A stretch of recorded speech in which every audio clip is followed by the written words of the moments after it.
Frankston, Victoria. To the outside world, it was just another coastal suburb on the edge of Melbourne, a place defined by the smell of salt air and the sound of the morning commute.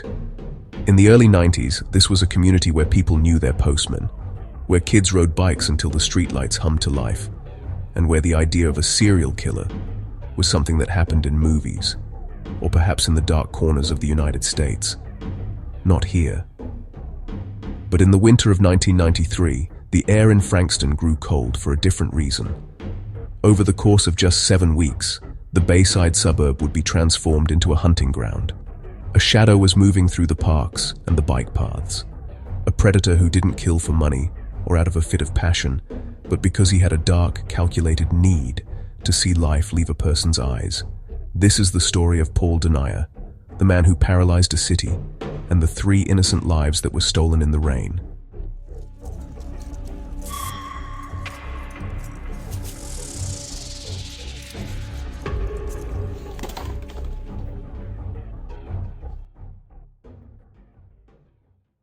It began on a Friday night, June 11th.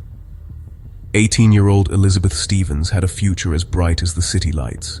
She was a student at TAFE, dedicated to her studies, and on this particular night she was doing what any diligent student would do, spending her evening at the library. At around 8 p.m. she boarded a bus to head home. She got off at her usual stop, just a short 300-meter walk to her front door where her aunt and uncle were waiting. She never stepped inside. The next morning, the reality of what had happened in those few hundred meters sent a shockwave through Victoria. Elizabeth's body was found in Lloyd Park. The crime scene was a nightmare for even the most veteran detectives. It wasn't just a murder. It was an act of extreme, ritualistic violence. There was no clear motive. No robbery had taken place.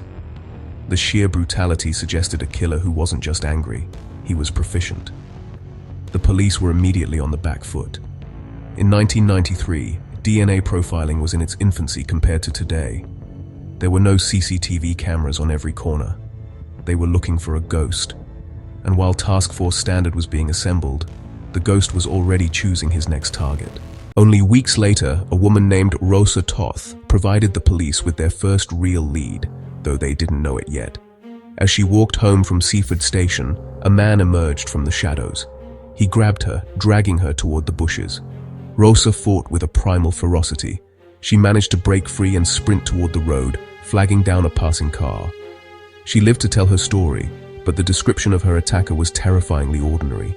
A young man, average build. Nothing to make him stand out in a crowd. Then came July 8th. The panic turned to pure terror. 22-year-old Debbie Fream was at home with her 12-day-old son. It was a cold, rainy evening.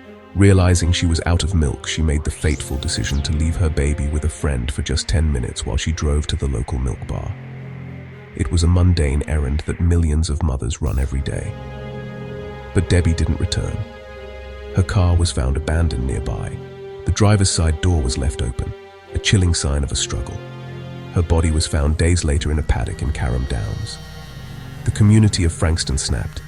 Parents stopped letting their children walk to school. Women carried whistles and car keys between their knuckles. The killer wasn't just taking lives. He was stealing the freedom of an entire region. July 30th. Despite the heavy police presence and the public warnings, the killer struck again. 17-year-old Natalie Russell was walking home from John Paul College. She chose a shortcut, a bike path that cut through the bushland. It was a path she had walked many times, but on this day, the predator was waiting behind a hole he had cut into a wire fence. Natalie fought back. The evidence showed she didn't go quietly, but the attacker was relentless. This time, however, the predator's luck ran out. A witness had noticed a suspicious vehicle in the area, a yellow Datsun. Another witness had seen a man with fresh scratches on his face. The net was finally beginning to close. Detectives began a door-to-door canvassing of everyone in the area who owned a yellow Datsun. When they arrived at a flat in Frankston and met 21-year-old Paul Denier, the atmosphere changed instantly. Denier was cold. He was detached. He was almost bored by the police presence.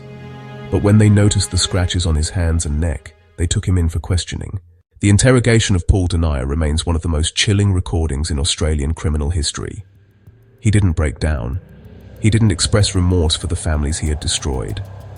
Instead, he spoke with a flat, monotone voice. When the detectives finally asked him why, hoping for some explanation, a bad childhood, a moment of madness, Denier gave an answer that still haunts the investigators today. "I just hate women," he said. He told them he had felt the urge to kill since he was a teenager. He started with animals, and when that was no longer enough, he moved to humans. He killed because he wanted to, and because he enjoyed the power it gave him. Denier was sentenced to life without parole, a sentence that was later controversially reduced to a 30-year minimum. For decades, the families of Elizabeth, Debbie, and Natalie have had to fight every few years to ensure this monster never breathes free air again. Today, Nat's Track stands as a memorial to Natalie Russell, a place of reflection in a town that will never truly forget the 7 weeks of terror in 1993. The Frankston serial killer reminded us that evil doesn't always have a face you'd recognize. Sometimes, it's just a man in a yellow car, waiting in the shadows of a place you call home.